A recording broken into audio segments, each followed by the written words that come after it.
All right, y'all. Detroit 313 podcast. We have a returning visitor again. How are you doing today, Miss Madam? I'm doing great, thank you. The 313 podcast, to be a recurring person, great for having me, thanks. You're welcome. How you been doing? I'm doing good. I'm kind of struggling a little bit today uh, from my cancer. Uh, it's let me go and start from the beginning. I've said this in a couple of them, but I haven't really talked about my cancer. So I have stage 3 metastatic breast cancer, and I've gone through the chemo and the surgery and radiation and more chemo, and of course, I'll be on medicine the rest of my life. I just had my last chemo treatment on Tuesday, and it puts me kind of down a little bit. So I'm feeling sluggish, and I'm tired, and I don't feel good, and I'm constantly nauseated to my stomach. Thank God for Zofran, because that helps with the nauseousness, but you still have bouts of it throughout the day. Some days I have absolutely no energy to do anything. I can't, but I feel like I have to get up off the couch or the bed and do something active. But there are days when it just puts you down, going through that. It's like, you put your body through so much in like a year's time. So as of December 27th of this past year, 24, I was in remission for 1 year. So, amen, thank God. I am truly blessed. It has been a long ride. I go to a support group for women who have breast cancer and or are in remission already. I do that monthly. That is a good thing to do. If anybody has it or can allow it to do it, it doesn't have to be just for cancer. If you have any kind of an addiction, I promise you, those groups are good to go to. And it's a good thing. So, it's today's kind of a little bit of a rough day. I take a lot of medication, and it acts on me differently some days, and so it's getting harder. It's getting harder every day. So it can be done. You need to keep a positive attitude. You need to, you know, live and, keep your appointments and do that. And if you need help with something, there is help out there with rides or with whatever, and just get yourself diagnosed. Because I had no idea until I had a lump on the side of my breast that just kind of popped up out of nowhere. I had no idea. Even like they say, give yourself, self breast exams and stuff like this. I still had no idea. And when it got prevalent like it did, it was like the size of a mandarin orange. And it had gotten into my lymph nodes. And when they took an ultrasound and they did a biopsy on it. And I knew at the time when they did the biopsy, because my doctor who did the biopsy, basically put it in a dish to be tested. And he looked at it, he goes, it could possibly be benign. I knew then I had cancer, but everyone's different. I never took it as like an ending to something. I have a lot of life to live. I'm not going to give up. It's not, everyone is different. My cancer is different than somebody who's got prostate cancer or somebody who has lung cancer. Maybe they've never smoked a day in their life, but they got lung cancer.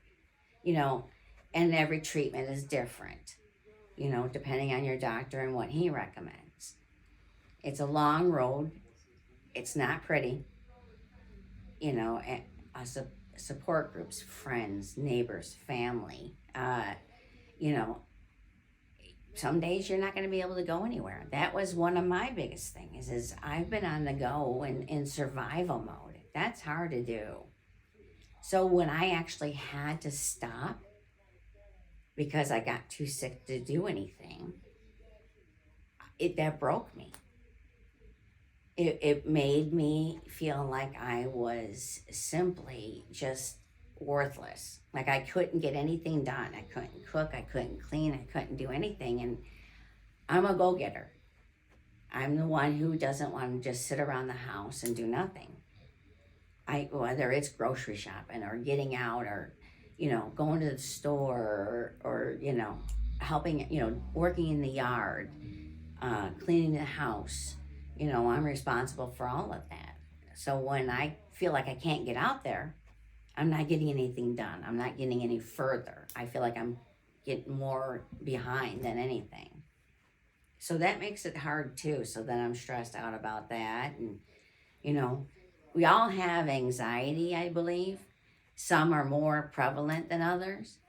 I think depression's a bigger issue than anxiety, but, I I have to take medicine for that as well. And then I have to take a stabilizer in order to kind of keep them even keel because I was doing this. I was up and down. And no sooner would I come down or up, I'd go like this. So the stabilizer I'm on, along with my other stuff, is supposed to be bringing it like this versus so much out of whack, which has been a wonderful tool because it going up and down like that, you just never knew who you were going to get from me.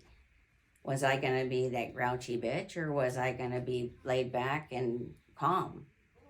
I couldn't get a happy medium. And now that I've got that, it helps so much with my decision making. It helps with, getting through life without having to jump off the deep end and get mad for something that it didn't require you to be that mad about. We're making mountains out of molehills. And that's, you just gotta, I didn't know any of this. My head's like a snow globe, if that makes any sense to anybody. It wasn't like that before. I had everything intact. I had everything going. I could do this. And when I couldn't do it anymore, it broke me as a person. But I had to learn how to move forward. I had to learn how to get things done and take things off my plate and not hold grudges and not be mad and forgive, and even with myself, that makes a world of difference. I learned so much about myself that I didn't know. I'm grateful that I can share my knowledge with you guys, and hopefully that does help somebody.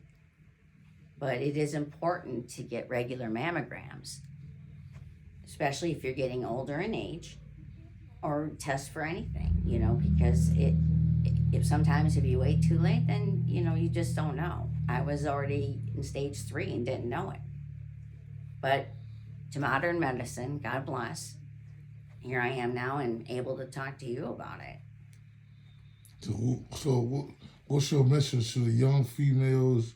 Do it matter like what age you are or when you should start getting yourself checked out? Like, what, if you could go back, when will you start?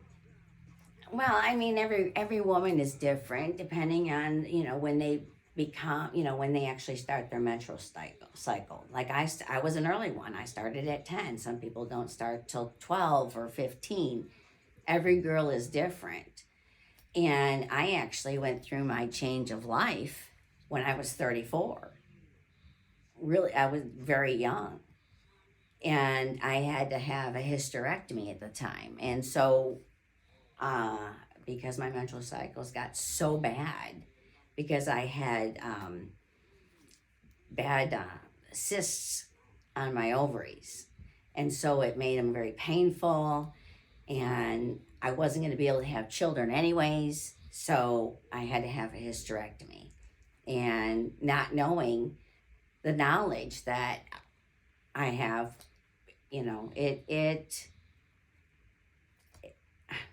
I apologize. Take your time. It's okay. It's kind of,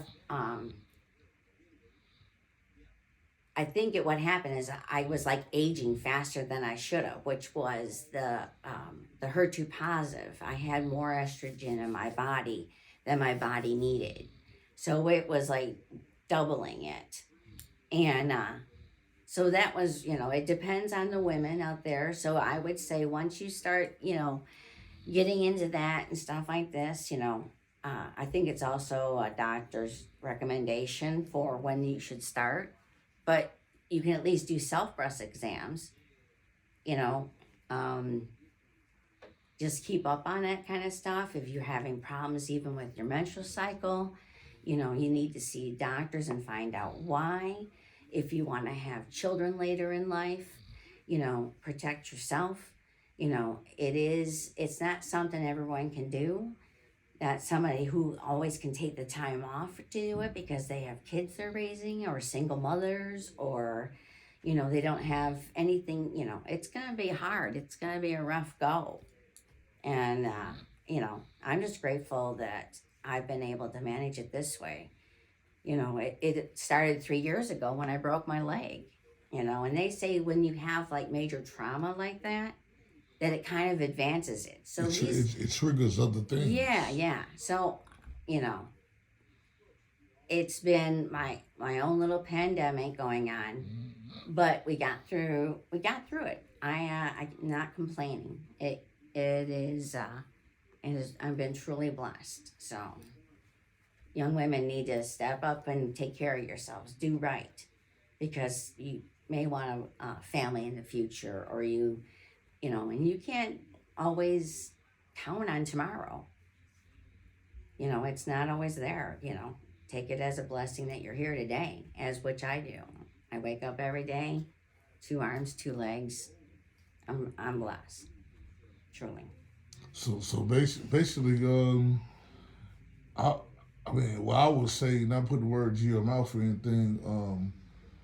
If you don't know, you should know. Just get checked. Like any bad news is good news if you catch it in the beginning. Oh yeah, absolutely. And with modern medicine, like it is, like I said, they didn't have medicine back in the day. Oh, people just died. Yeah, absolutely. They didn't have that they have now. And if you're actually going to be putting, and it's exactly what everyone thinks it is. Yes, it is poison you're putting in your body to kill the cancer. And that's why you get so sick, and it's not pretty, but it's I'm going to live my life. I'm going to continue on. It's no different than basically having the flu. My first treatments were once every 3 weeks, and those were 6-hour long chemo treatments. And then the last set of chemo treatments I was on was only like a 35-hour infusion. I have a port that they put all that in, instead of just trying to keep finding veins all the time because they weaken because of the chemo. This last bit of chemo I was on causes extreme body aches. So my body aches like a toothache. And, I'm not complaining. I'm just explaining that when I say it's a long road, these are things you're going to maybe experience. And what I experienced, you may not, but you may have another side effect or whatever. So everyone is different. But yeah, so self-breast exams, don't be afraid if talk to your mom if you're close with her. Talk to any other female. If you have girlfriends or something, maybe they'll have something. Don't be afraid to ask questions. It doesn't matter what age you are, regarding this, because, you're going to learn life's lessons. We weren't given manuals.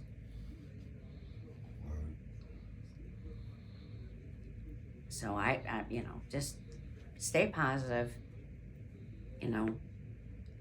It sucks getting older, but you definitely want to move forward. You have a long life to live ahead of you, and it can be done.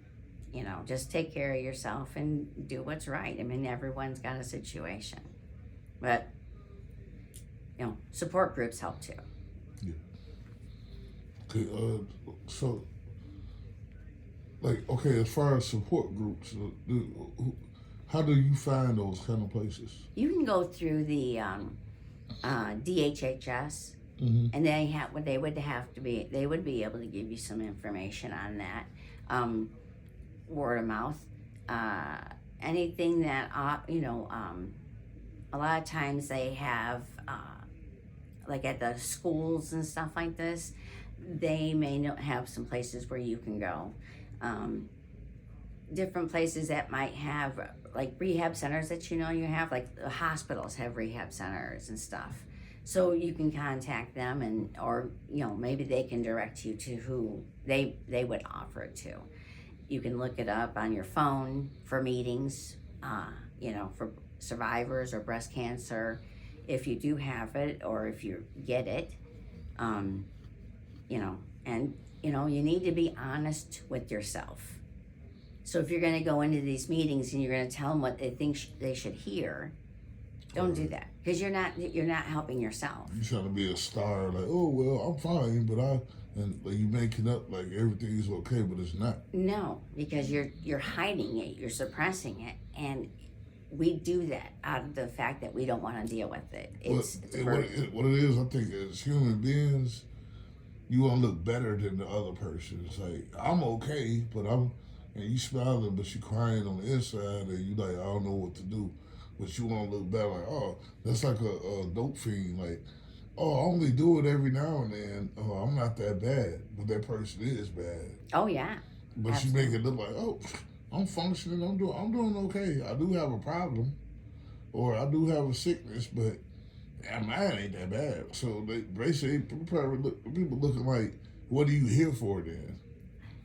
Because they want to help you, I believe. Oh yeah, and again, everyone has their own story, so you're gonna listen to the tales of other people, and some are better and some are worse, and some people, everyone's got a different, problem they're dealing with, and so if you can't be honest with yourself, there's no sense in trying to go, because you're not gonna advance any. Absolutely, you're just like you said, trying to, I don't have a problem. I had to go through rehab when I did drugs and get myself clean, and it took them quite a while to break me, to finally say, okay, I have a problem. But it wasn't like I went in there and said, oh, I have a problem. I'm like, I don't have one. But I did. So it's important to be honest, like you said. If you're going to go there, be honest. Just because you might find something that someone's got the same thing as you, somebody has, can give you some advice, or give you, maybe they can refer you to somebody who's dealing with the same thing. You never know. Don't burn your bridges. Yeah. Well, Miss Lady, that was well spoken, and man, thank you for pulling up at Detroit 313 podcast. Man, more stories to come, and God bless you. But let me ask you before I let you go. So, how are you doing today as far as your cancer? I'm in remission. I've been in remission over a little over a year. Congratulations. Thank you. I still have, medicine I'll have to take for years to come, which is fine. My cancer that I have is a high risk of reoccurrence. So it doesn't mean I'm going to get it back.